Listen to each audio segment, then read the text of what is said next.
लाहौर बार के सदर मुनीर हुसैन भट्टी की क़यादत में वकला हाई कोर्ट की तरफ टोलियों की सूरत में रवाना हो गए। लाहौर बार के सदर का कहना है कि काले कोड के तकद्दुस को बामल नहीं होने दूंगा।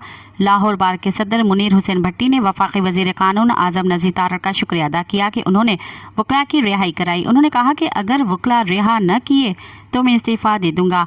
बार के सदर मुनीर हुसैन भट्टी ने सिटी 42 से गुफ्तगू करते हुए मेरा मुतालबा है कि नोटिफिकेशन वापस लिया जाए। मुनीर हुसैन भट्टी ने कहा कि मुझे इस बात का एहसास है कि लाहौर हाईकोर्ट बार के सदर वहां क्यों मौजूद नहीं थे, जबकि उनको इस रैली का इल्म था। सदर बार मुनीर हुसैन भट्टी ने मजीद कहा कि लाए अमल हाई कोर्ट तय करेगा। मैं वकला काज के लिए खड़ा हूँ और खड़ा रहूँगा।